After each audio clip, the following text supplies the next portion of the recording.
Boa noite a todos, que a graça e a paz esteja com vocês, amém?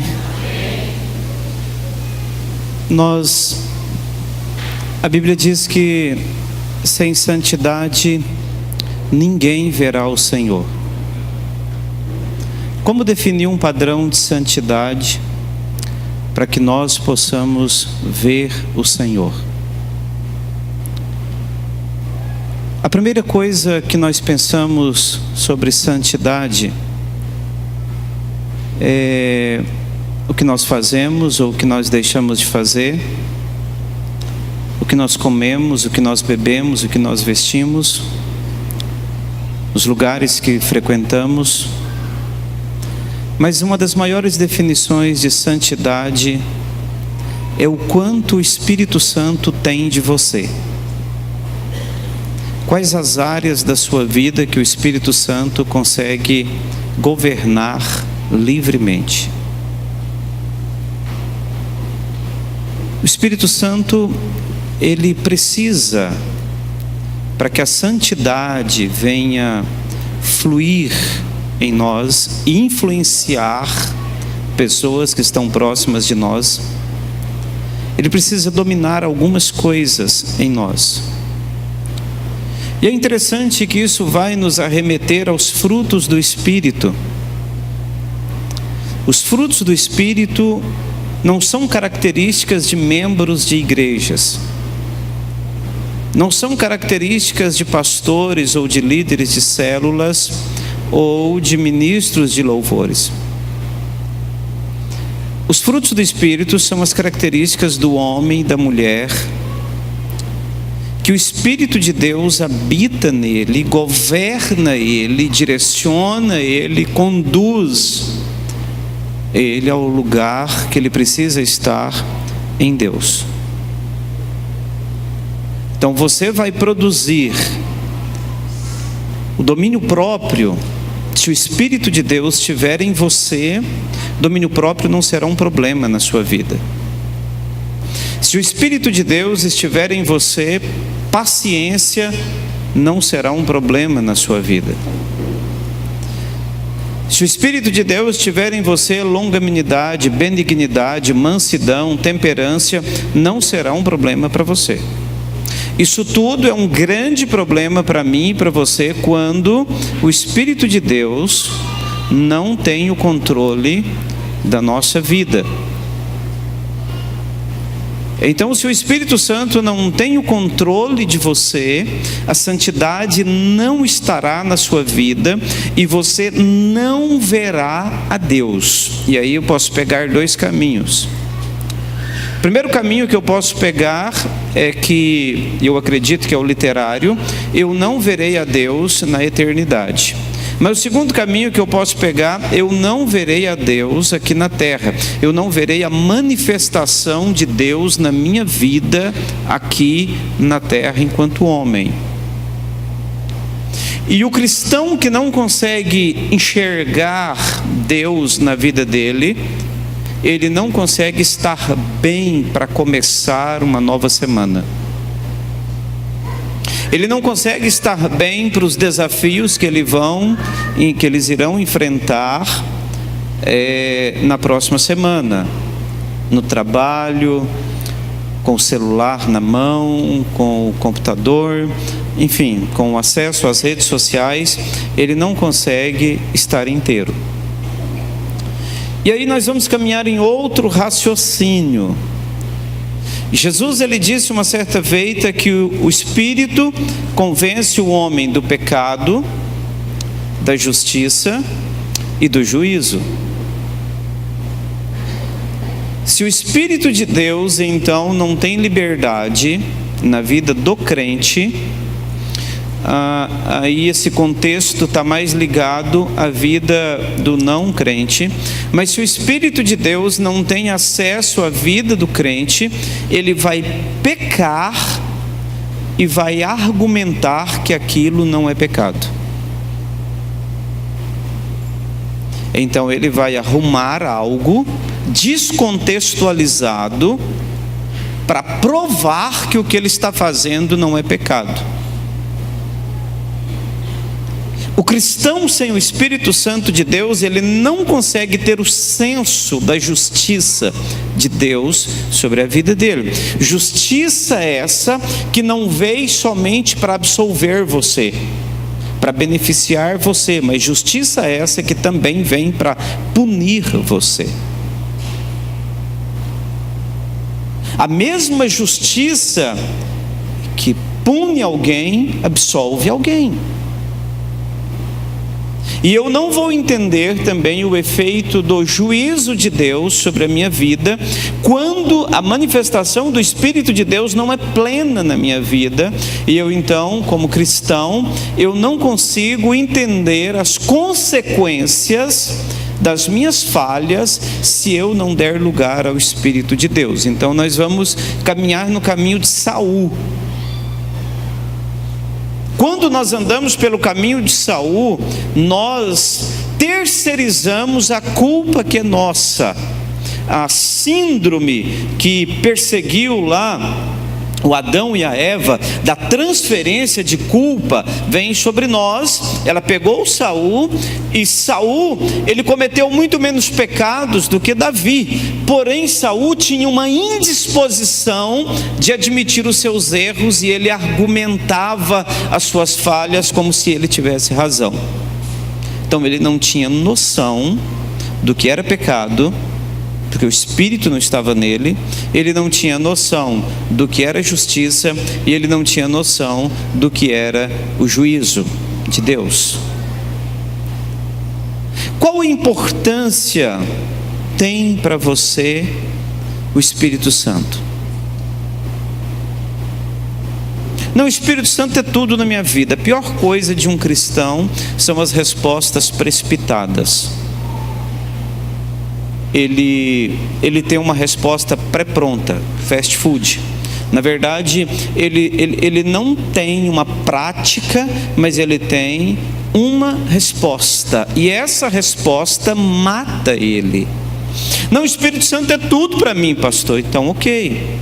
Quantas vezes ele despertou você pela madrugada e mandou você orar e você não foi? Quantas vezes você estava pronto para ir num lugar, ele disse para você não ir e você foi?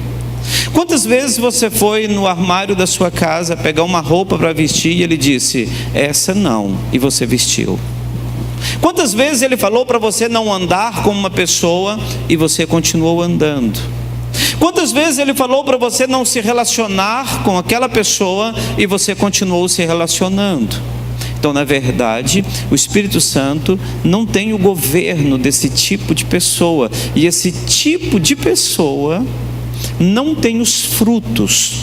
Então, relacionar com essa pessoa é complicado. E por último, essa pessoa não tem o senso da justiça, e aí vai cair naqueles crentes do movimento lá, que vai se tornar crentes feiticeiros.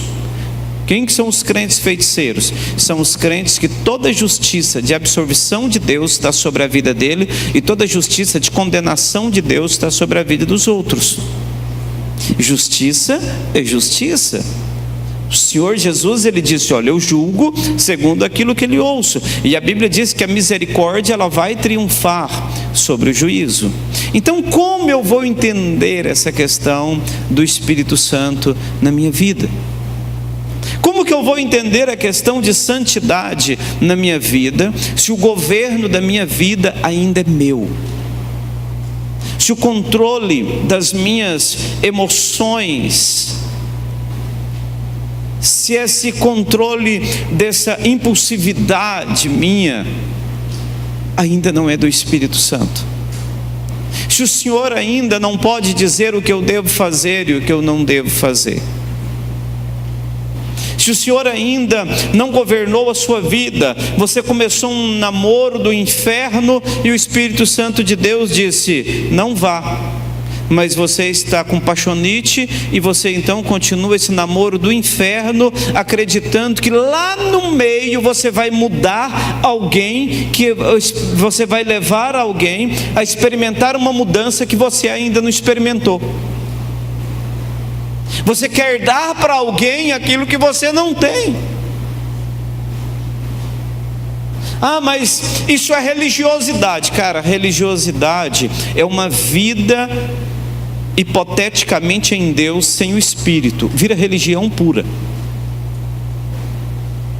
Religiosidade não é apontar o pecado. Religiosidade é quando a mediocridade da fé entra na minha vida e eu uso o legalismo da religião simplesmente para agulhar o meu próximo naquilo que eu sou incapaz de fazer. É o que o Senhor Jesus disse a respeito dos fariseus. Jesus disse: olha, tudo que eles mandarem vocês fazer é bom, vocês só não podem agir como eles, porque eles não têm exemplo. Então o que sai da boca deles é correto, mas o que sai do exemplo deles não é bom, não é correto. Então hoje, quando nós partimos para o lado da santidade, quando nós partimos para o lado de uma vida em Deus, as pessoas dizem: não, fulano é muito religioso. Cara, às vezes você nem entende o que é religioso e fica chamando os outros de religioso.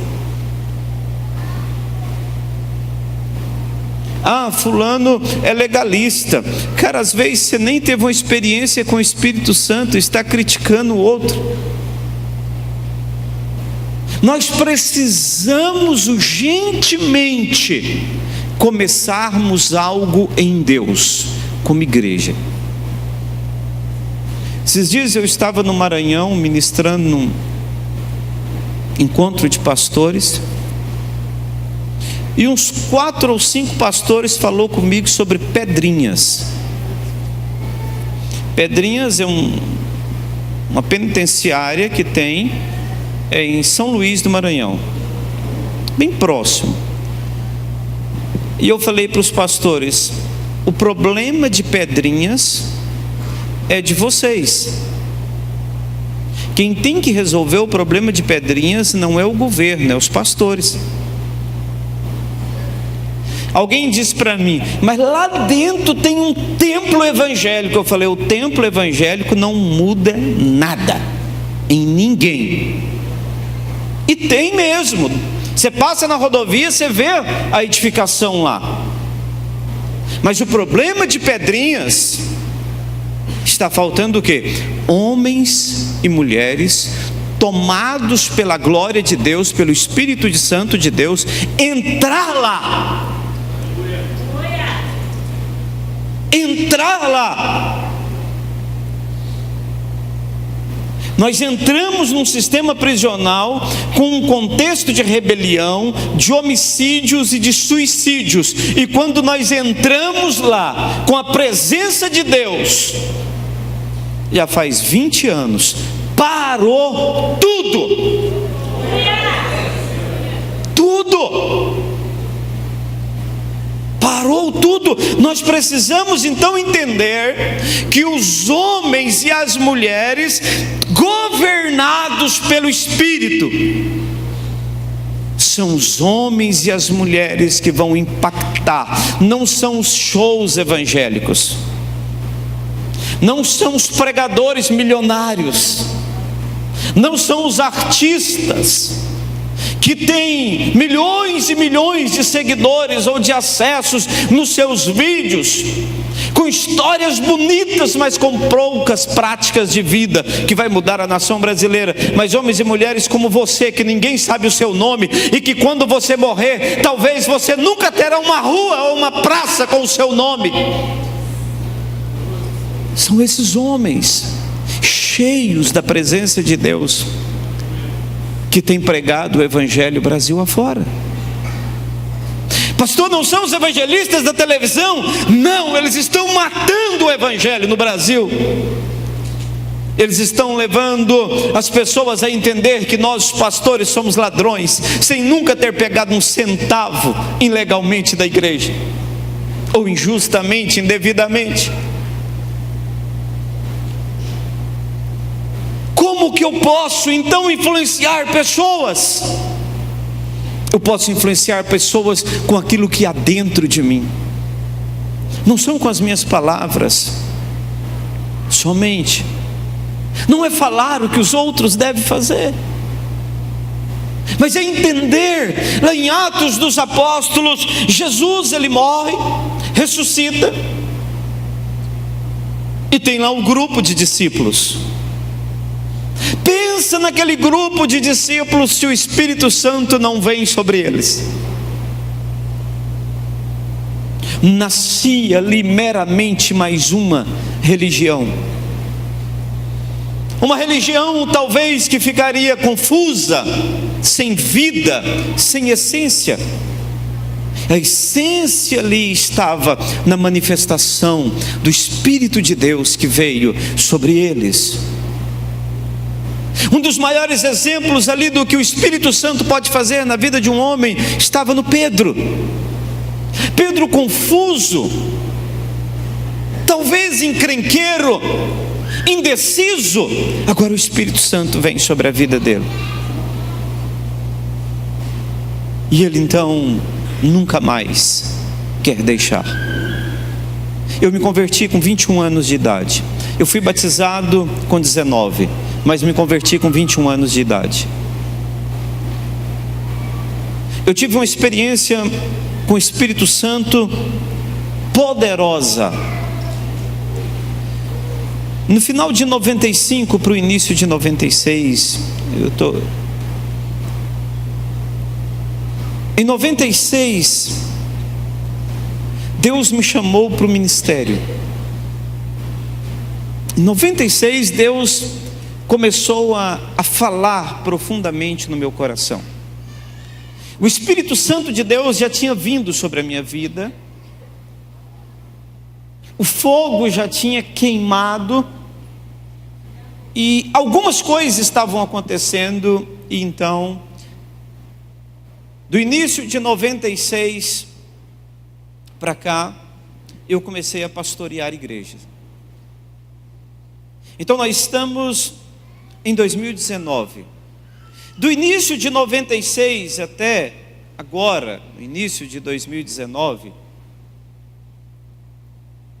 eu deixei tudo simplesmente para pastorear igreja. Nesses anos passou muitas coisas na minha vida e na vida da igreja que eu sou pastor. Muitas coisas na minha família, muitas coisas na minha saúde, muitas coisas nas minhas finanças, muitas coisas em tudo na minha vida. Mas nunca teve um dia que eu chegasse no final dele ou no começo e dissesse assim: cara, eu estou com vontade de parar. Nunca teve meio segundo para passar um flash extremamente rápido: eu estou com vontade de parar. Nunca. Eu já tive vontade de mudar de cidade, algumas vezes eu já tive vontade de viver experiências novas com meu ministério em outras cidades, em outras igrejas. Isso já passou, já conversei sobre isso, mas nunca teve um dia que eu tivesse vontade de parar. E eu só consigo atribuir isso à manifestação poderosa do Espírito de Deus na minha vida. Não consigo atribuir a mais nada. Antes de eu continuar, se uma semana você está fogo puro e na outra semana você está desistindo, eu vou afirmar para você que ele não está em você. Ele está visitando você. Há 3 condições: presente, residente ou ausente. O Espírito de Deus pode fazer-se presente na sua vida em um dado momento e não ter mais lugar para continuar com você por causa dos seus hábitos ou dos meus. Ele pode residir, morar em você, e ele pode ser ausente de você. Se a sua conduta sobe e desce, Em dados momentos Ele vai visitar, Ele vai estar presente na sua vida, e você vai se encher daquela graça e daquela vontade. Mas 2 horas depois, você pode envolver com algo que Ele abomina, e Ele não vai compactuar e nem vai ficar nisso. E aí você tem vontade de desistir. A sua vontade de desistir está intimamente ligada, porque o Espírito Santo de Deus é o que conduz a igreja, é o pastor da igreja atualmente. Nós sabemos disso. Jesus, Ele vai e envia o Consolador. O problema é quando nós precisamos de motivação para caminhar a nossa vida cristã, uma motivação humana. E aí vai acontecer uma coisa interessante. Quando eu assumi o pastorado da igreja que eu pastoreio hoje, que já tem 18 anos, para a glória de Deus, eu já trabalhava nela como pastor, mas eu assumi ela como pastor titular tem 18 anos. Eu tirei, naquela época, 50% dos eventos que a igreja tinha. Hoje eu já cheguei a mais de 90% dos eventos, porque o que motivava os irmãos, pastor, eram os eventos, e eu acabei com os eventos, e muitos irmãos foram embora, porque alguns irmãos, se não tiver evento para nutrir a carne e as emoções deles, o espírito está morto, ele não consegue ficar em uma igreja. Então ele precisa de algo para ingerir ânimo nele. Na verdade, ele quer uma farra só. Ele saiu do boteco e ele quer que a igreja crie um clima de boteco para ele, sem cerveja, em alguns casos. Porque já tem uma turma que se prega que não tem problema nenhum beber. Então, em alguns casos, sem bebida. Em alguns casos, sem o adultério. Em alguns, não em todos. Em outros casos, sem a prostituição. Em alguns, não todos. Em alguns casos, sem a mentira. Não todos os casos. Então eles precisam que a igreja crie esse ambiente, porque Deus, através do Espírito Santo, não é mais suficiente para alimentar as loucuras deles. Então tem que se ter algo. O que é o problema? Não tem vida em Deus. Quando não tem vida em Deus, precisa criar-se um mecanismo de motivação. E aí, se você não tomar cuidado, você não vai precisar de um pastor e sim de um coach. E eu não tenho nada contra coach. Você não vai precisar de um pastor e sim de um terapeuta. Também não tenho nada contra terapeuta, muito pelo contrário. Então, essa é a questão. Por que você quis desistir essa semana? Porque o Espírito de Deus não está em você. Todos os homens, o Estevão, cheio do Espírito, pedra em cima, pedra para tudo enquanto é lado. Estevão, cheio de ânimo, olha para cima, vê os céus abertos, vê o Filho do Homem, e ele ainda consegue perdoar, porque cheio do Espírito. Você está magoadinho porque o irmão falou, ou a irmã falou que o seu vestido, você está vazio, na verdade. Você está magoadinho porque o pastor passou perto de você e não diz bom dia para você. Há uns 3 anos atrás, eu, tesoureiro da igreja, e um obreiro, nós fomos numa concessionária, não para comprar um carro, ainda não tive esse privilégio de entrar numa concessionária para comprar um carro, mas eu fui lá para conversar com o funileiro, que era um irmão. Aí passou 2 dias, uma irmã me mandou um SMS: olha, pastor, eu quero comunicar para o senhor que eu estou saindo da igreja. Eu falei: ô irmã, Ué, por que você está saindo da igreja? Não, eu estou saindo da igreja porque eu fiquei muito magoada, porque o senhor passou perto de mim e não me cumprimentou. Eu falei, aonde? Ela falou, na Ford. Eu falei, verdade, eu fui na Ford mesmo. Estava eu e mais dois, estava o senhor fulano e ciclano. Pois é, pastor, eu fiquei muito sentida, porque meus colegas viram o senhor entrando e viu que o senhor não me cumprimentou. Eu falei, nossa irmã, eu estou profundamente triste com você. E ela falou, por quê? Eu falei, porque você me viu e não me cumprimentou. Eu não te vi.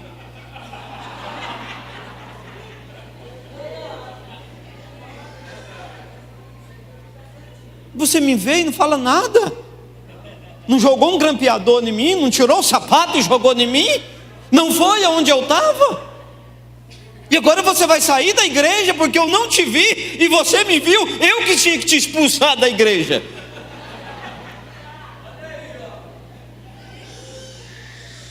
Era simples, ela tinha algumas relações sexuais ilícitas por semana e ela agora magoava com qualquer coisa. Todo mundo que está no pecado é magoadinho.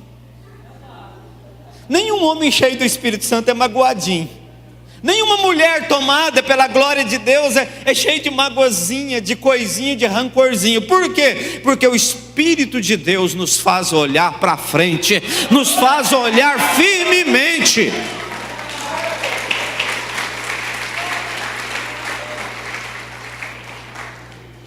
Perdemos isso.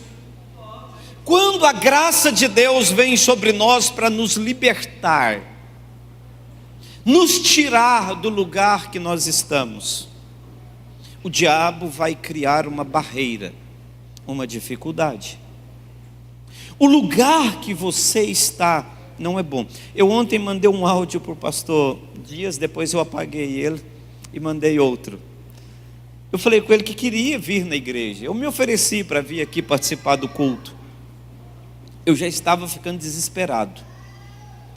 Eu estou aqui desde quinta-feira, eu acho,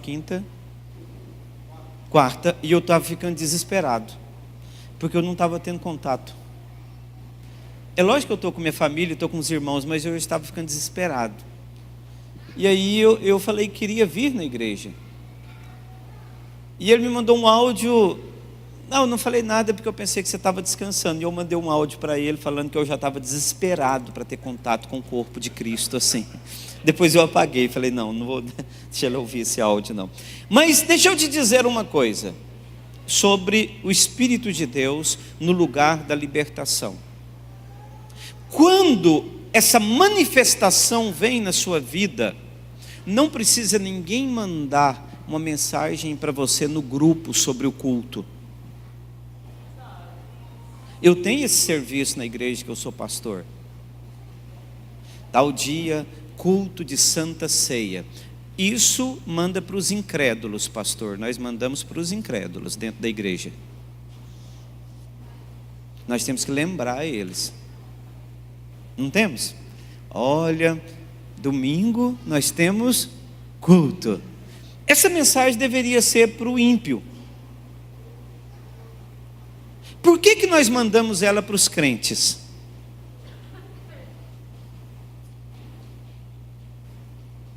Por que tem que ficar bombando você ainda para você caminhar em Jesus?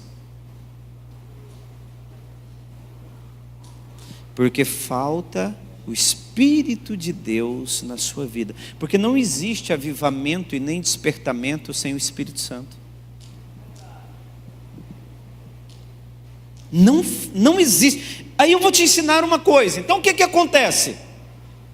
Lá em Êxodo, quando o Senhor Deus manda Moisés falar com o faraó, fala o seguinte: libera Israel para que nós vamos ali do outro lado do córrego ali sacrificar o Senhor. O faraó, quando ele viu aquilo, ele chamou os seus soldados, falou assim: olha, vocês vão lá, vão conversar com os oficiais do povo de Israel. Vão dizer para eles o seguinte: eu dou para eles a palha para eles trabalharem os tijolos. Fala o seguinte: eu não vou dar mais palha para eles, porém agora eles vão ter que ir atrás da palha e eu quero a mesma produção.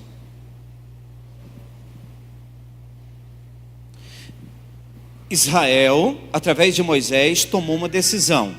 Nós queremos um tempo, um dia de folga para sacrificar ao Senhor. Faraó disse assim: se esse povo quer sacrificar ao Senhor, é porque ele está à toa. Eu vou fazer o quê? Vou ocupar eles. Então Faraó chama os seus homens, seus oficiais e diz: fala para os oficiais de Israel que eles vai dizer para o povo agora a mesma produção, porém a palha eles vão ter que ir buscar no campo. Então os oficiais chegaram e disseram: olha, povo nosso, negócio é o seguinte, veio uma ordem de Faraó, o mesmo tanto de tijolos no final do dia, porém eles não trazem mais a palha para nós vamos ter que buscar. Ah, mas por quê? Porque vocês querem sacrificar ao Senhor. Sabe o que eles fazem? Se revolta contra Moisés. Essa não é a questão. O dia que você começa, segunda-feira, e diz assim: essa semana eu tenho um posicionamento diferente em Deus, vai sair uma ordem de Faraó para enrolar você. Alguns de vocês, esses dias para trás, nós estávamos, eu e minha esposa, descendo no elevador da nossa casa e minha filha comendo, e eu fiquei muito nervoso. Eu falei: por que você está comendo aqui no elevador? Essa é uma característica, ela é uma menina de Deus. Miriam é uma menina de Deus. Mas essa é uma característica das pessoas que vão ficar enroladas. Você já viu aquelas pessoas que sempre em tudo estão atrasadas? Domínio de Faraó. Aí eu quero te mostrar uma coisa.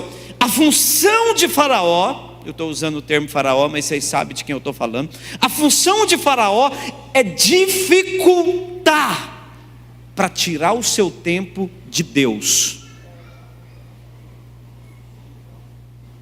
Vou mostrar para você uma coisa. Eu amo quando a minha mulher se arruma para nós irmos para a igreja, claro. Qual homem que não quer ter uma mulher bem arrumada do lado dele? Todo homem quer ter uma mulher bonita do seu lado. Então assim, toda mulher quer ter um homem bonito do seu lado também. Padrão de beleza, cada um tem o seu. Aí, o que acontece? Mas você já viu a mulher, desculpa as mulheres, ou o homem, que vai ficar 1 hora diante do espelho, antes de ir para o culto, e não consegue 10 minutos antes do culto para orar? Você já viu isso? Vou te mostrar outra situação. Tem pessoas que são desorganizadas. Uma das questões do Espírito de Deus na vida do homem é a gestão do tempo dele. A organização. A organização do tempo credibiliza você como homem ou como mulher de Deus. Muitos de vocês chegaram no final da semana exaustos e não conseguiram fazer aquilo que estava proposto para ser feito naquela semana. Por quê? E aí eu vou numa lista que você vai elencar prioridades da semana, 10 prioridades. Se você tiver de deixar uma, qual que você vai deixar? Obviamente você vai deixar igreja e Deus. Presta atenção. As que você tem deixado para trás está entre Deus e igreja. A devocional ou devocional eu nem vou falar, pastor, porque a maioria dos crentes não tem devocional mais. A maioria dos crentes não tem um tempo diário com Deus de um minuto ou de 1 hora. E aí o Espírito de Deus não governa você mais, ou não me governa mais. Qual é a ideia de Faraó? Eles querem ter vida com Deus? Querem. Eu dificulto a vida deles. Pastor, mas eu vivo tempo integral pela obra, desde 96. Eu trabalho para a igreja desde 96. Pastor, você tem o privilégio de ter tempo integral. Eu não tenho. Então eu te desafio a ir para a minha cidade, ficar 15 dias comigo e ver quem tem uma agenda mais extensa, se é você ou eu. Podemos conversar sobre isso, para ver quem tem mais horas de trabalho no dia, se é você ou eu. E para ver quem cumpre mais horário, se é você ou eu.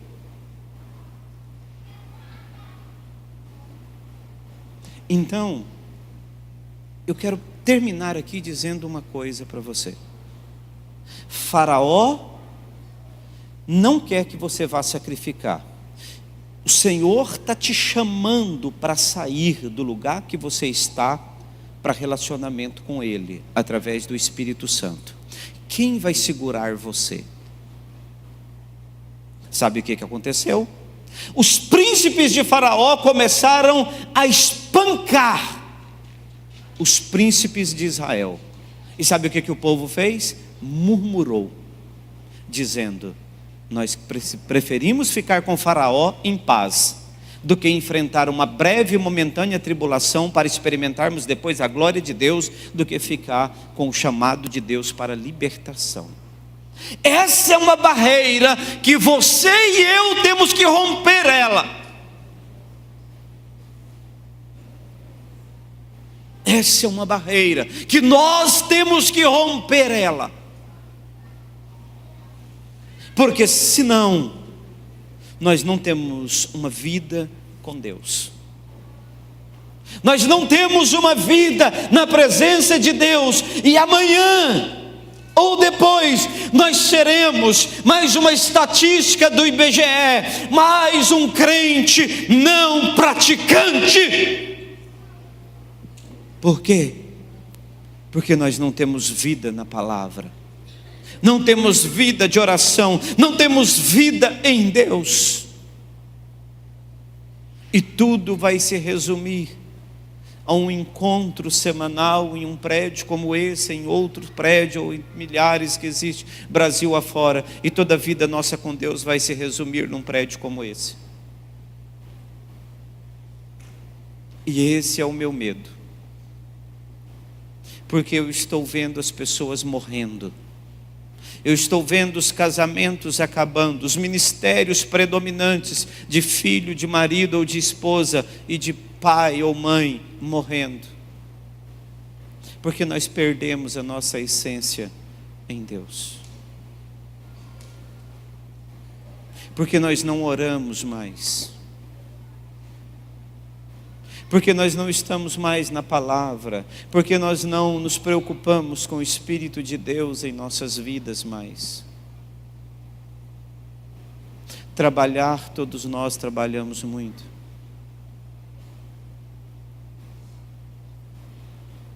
Tem 23 anos que eu não tiro 10 dias de férias direto. Tem 23 anos que eu não pego as minhas folgas semanais, que eu tenho direito.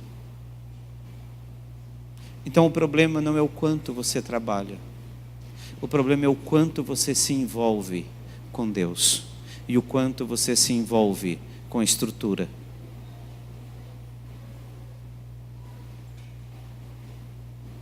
É o quanto você consegue separar para Deus. Cada dia que passa, eu me desligo mais da estrutura e me apaixono mais por Deus. Cada dia que passa, eu vou me desvencilhando mais, pastor, da estrutura toda, da denominação, de associação, de trabalhos sociais e não sei o que lá mais, para me envolver com Deus.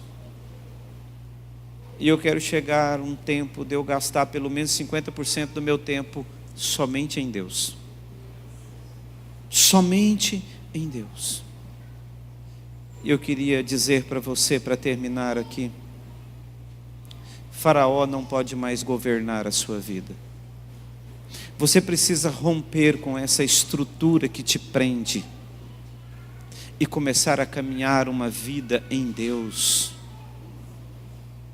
Homens, olhe para mim e escuta o que eu vou dizer para vocês. Eu estou indignado com os homens cristãos. A Bíblia diz que o homem que teme ao Senhor, não diz o homem crente, não diz o homem evangélico ou protestante, diz o homem que teme. Sua mulher será como uma videira frutífera no interior da sua casa, e seus filhos serão como rebentos de oliveira. Há 3 anos atrás eu preguei isso na igreja, e eu preguei muito firme, e eu fui para casa e não dormi. E eu fiquei muito angustiado aquela noite, eu não consegui dormir. Eu deitei para dormir, levantei, fui para a sala, e aí eu fiquei. E eu muito triste, porque eu tinha sido muito firme com esse texto. E o Espírito Santo disse para mim algo muito claro: se está escrito na minha palavra, eu cumpro. E eu estou vendo os nossos filhos homens perecendo, não porque nós não os levamos à igreja, mas porque falta em nós temor de Deus. E quando falta em nós, os homens, temor de Deus, eles não são rebentos de oliveira. A mulher não é como uma videira frutífera. Você precisa ter coragem agora de romper com essa estrutura, enfrentar Faraó, para você começar a sacrificar, a adorar e a bendizer a Deus. Vamos ficar em pé? Posso orar com eles, pastor?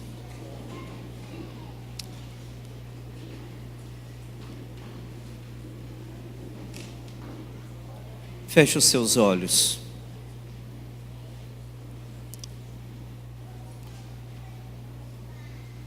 Que tipo de medo você tem de encarar essa estrutura de Faraó que tem te dominado? O Espírito de Deus tem te chamado a algo novo. O Espírito de Deus tem te chamado a algo novo.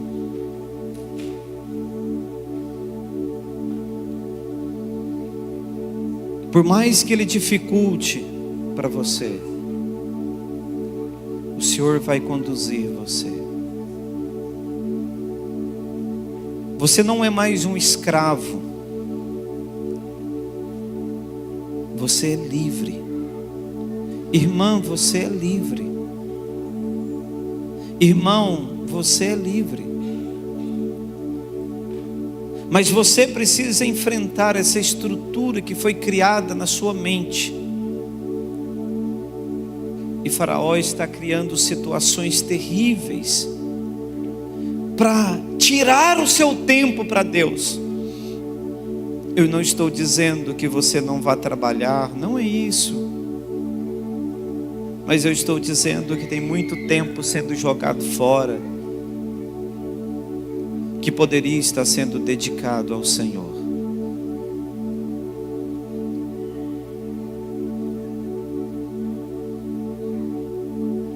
Qual é a decisão que você precisa tomar?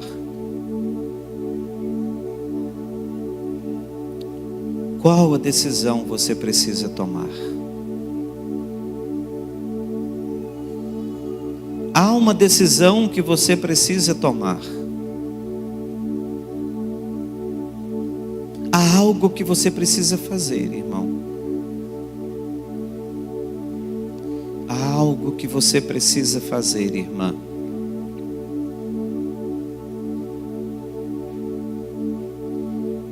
Peça ao Espírito de Deus para direcionar você agora.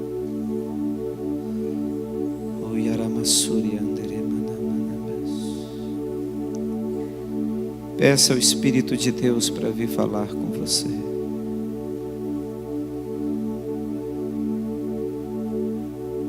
Eu pedir ao pessoal que preparasse uma música que eu acho muito legal. Eu queria que você ouvisse essa música.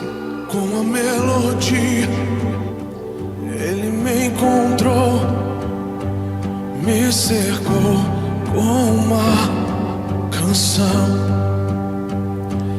que me libertou dos meus inimigos, dos meus medos, me salvou.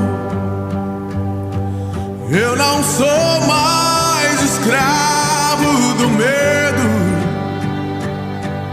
sou filho de Deus.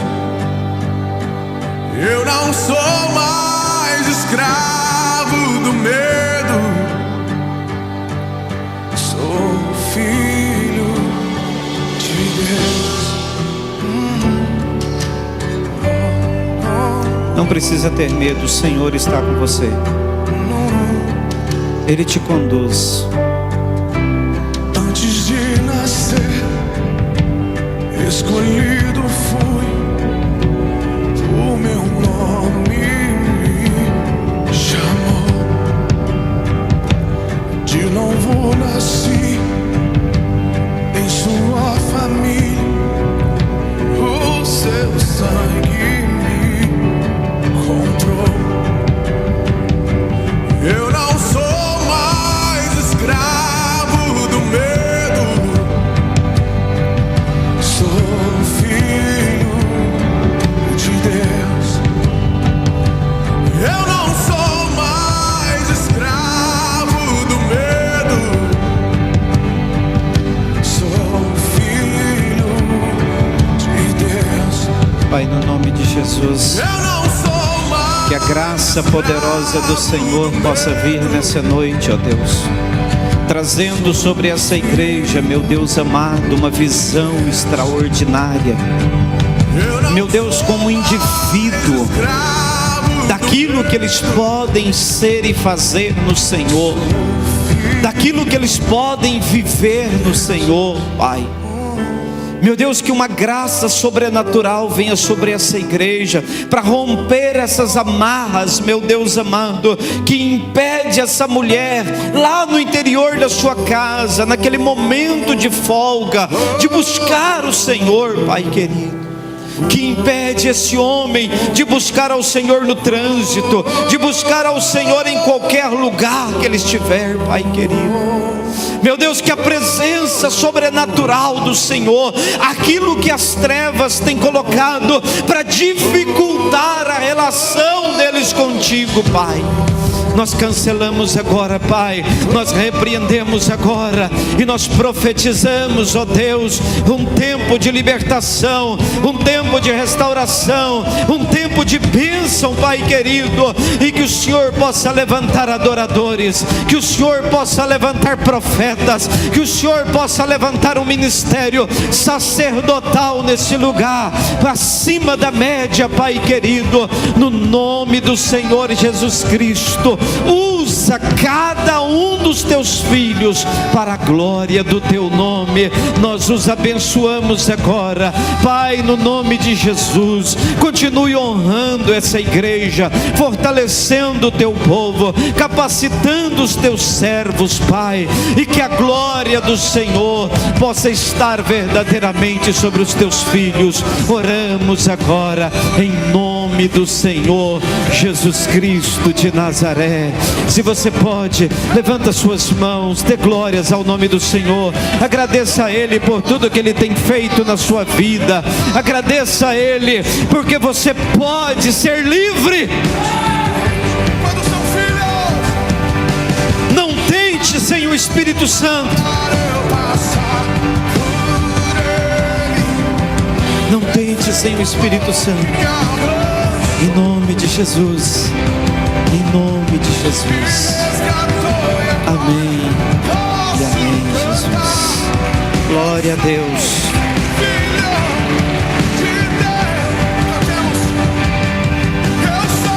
Glória a Deus, glória a Deus, glória a Deus. Meus irmãos, podem se assentar.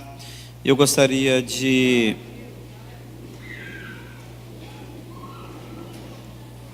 de agradecê-los pela atenção, agradecer o pastor de vocês pela oportunidade. Está sendo um presente de Deus para a minha vida, né, estar aqui com vocês hoje à noite. Como o pastor disse, eu sou pastor de uma igreja no interior de Minas. Eu estou a 170 quilômetros de Brasília. Minha cidade chama Unai. E servimos a Deus, acreditamos em missões, fazemos missões, acreditamos em obra social, fazemos obras sociais, acreditamos que precisamos ser uma igreja. Esses dias eu estava conversando com um rapaz, um empresário de Brasília, e ele, falando sobre o evangelho, ele disse: cara,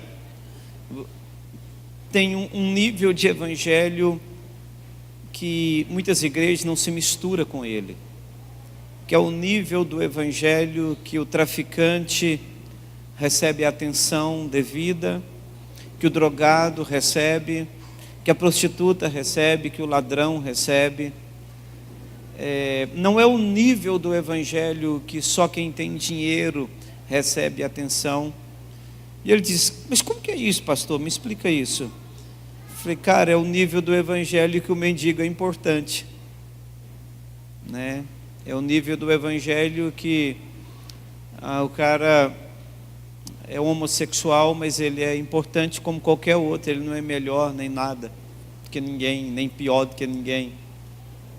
E essa é a igreja que vai sentar, comer e beber com os pecadores e vai evangelizar os amigos dos pecadores. Essa é a igreja que vai se importar com as pessoas. E esse é o evangelho que eu quero para a minha vida.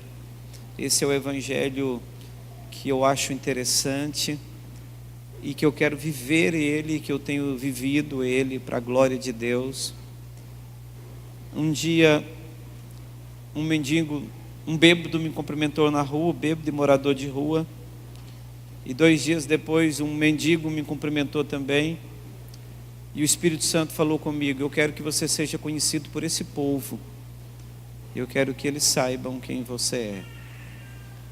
E às vezes nós estamos preocupados em sermos conhecidos pelas autoridades da cidade. Estamos preocupados em sermos conhecidos pelos os executivos da cidade. Isso é importante, mas o mais importante é aqueles que ninguém quer. Você os conheçam e eles te chamem pelo nome. Aqueles que ninguém quer, eles precisam te conhecer pelo nome. Há um tempo atrás eu estava andando na rua e vi um cara arrastando uma carroça cheia de papelão. E o Senhor falou comigo quando aquele cara estava arrastando aquela carroça cheia de papelão.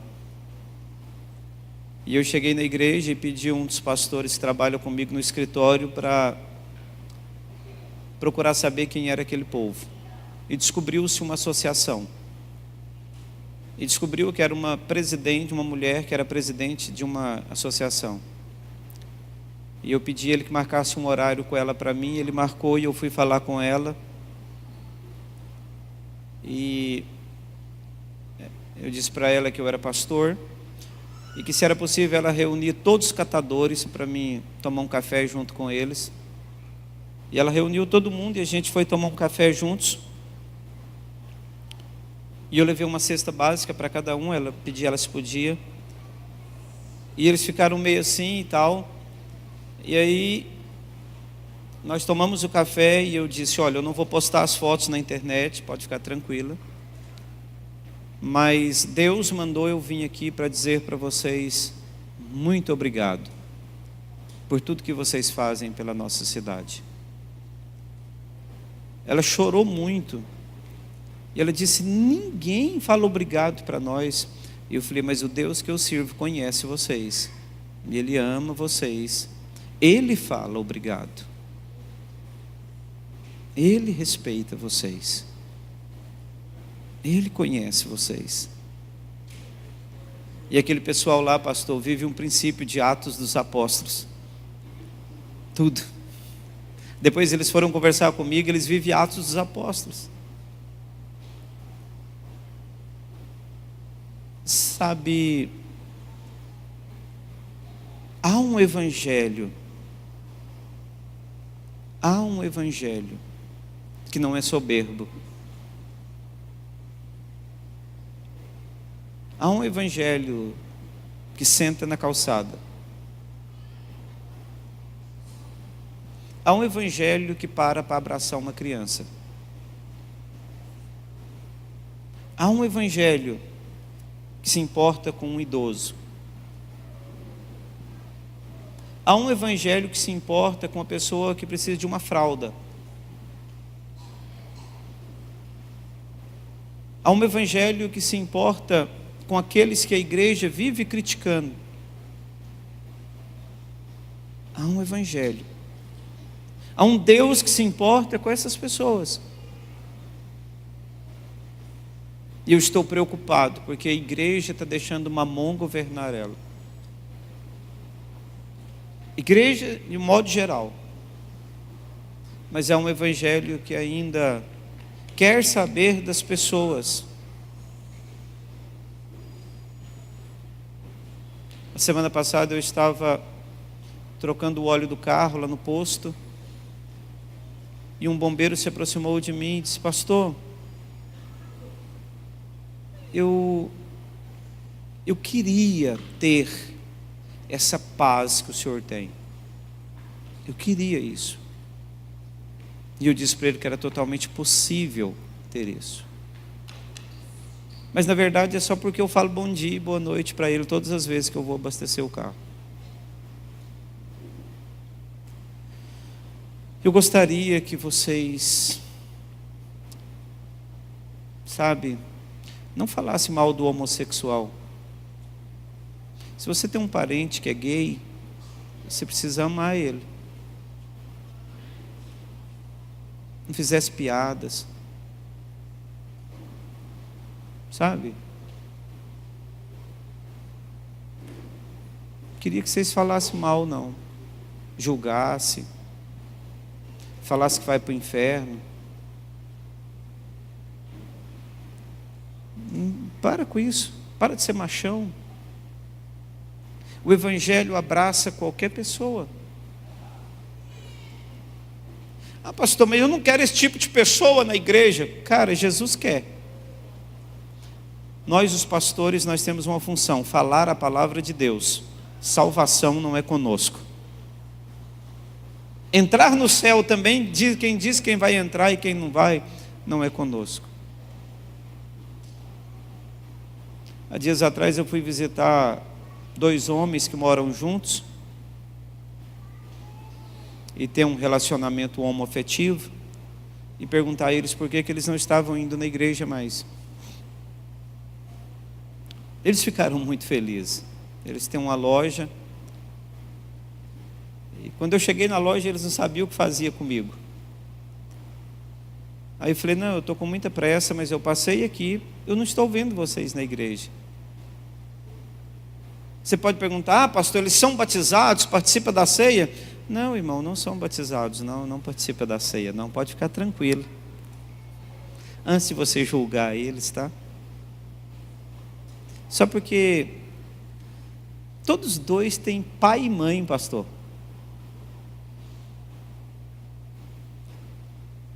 Todos 2 têm pai e mãe.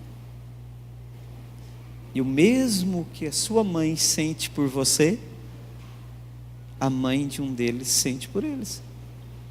Eles têm avós, eles têm irmãos, eles têm tios, eles têm amigos.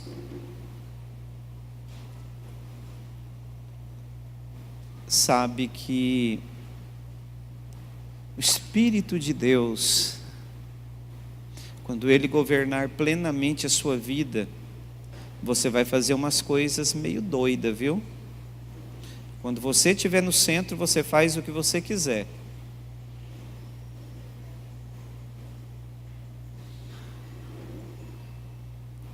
O meu auxiliar direto está condenado a 58 anos de prisão.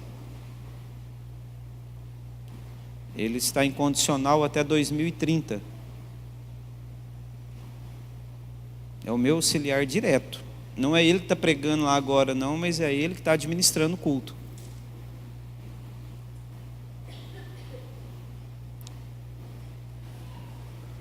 Nós precisamos viver o Evangelho. Amém? Ame as pessoas, cara. Para de bobeira. Para de falar mal. Para de criticar. Sabe aquela mulher que vende o corpo dela lá naquele lugar, sei lá onde que é? Aquela mulher precisa de um abraço seu.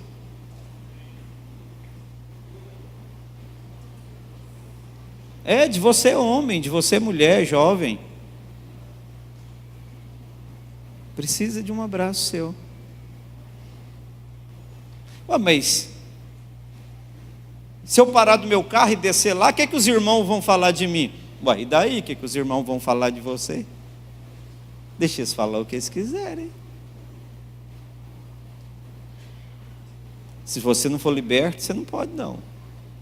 Mas se você for homem de Deus, você pode. Evangelho, cara. Você está achando que alguém não tem que ir lá falar o Evangelho? Evangelho. Tem pessoas, milhares de pessoas em Fortaleza desesperadas para entrar aqui. Eles não conhecem esse lugar está escondido delas. O diabo não deixou elas verem esse lugar.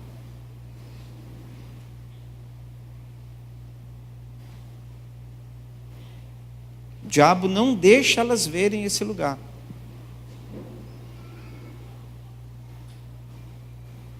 Eu sou acostumado a lidar com pessoas tidas como as perigosas da sociedade. Tranquilo. Sem nenhum problema. Eu estava evangelizando um cara, que era um cara que a polícia tinha dificuldade, os bandidos tinham dificuldade, um cara com N homicídios nas costas.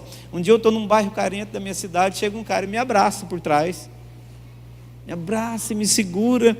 E eu fiquei quieto. Falei, quando eu olho para trás, quem? O rapaz. Ô pastor, que bom ver o senhor aqui. É muito feliz de ver o senhor aqui. O pessoal falava comigo, você não pode andar com esse cara. Ele chamava Daniel. Esse cara é o cara mais traíra, mais esquisito. Ele mata as pessoas. Vou evangelizar ele, fica tranquilo. Nós estamos com medo. Amém? Vamos parar com isso. Vamos parar com isso. Cheios do Espírito de Deus. Vamos lá, vamos lá. Vamos parar de ficar do lado da multidão e vamos ficar do lado da mulher apanhada em adultério. Vamos parar de agradar a multidão. Vamos lá, vamos embora, vamos embora. Estava vindo na igreja, deixou e está no tráfico. Vamos lá.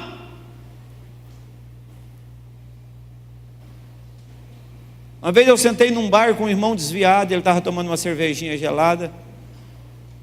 O dono do boteco trouxe um copo para mim. Eu falei, cara, agora não, obrigado. E ele, moço, o homem é pastor, moço. E, cara, não, desculpa. Eu falei, tranquilo, cara. E se os irmãos passar? Estou me lixando.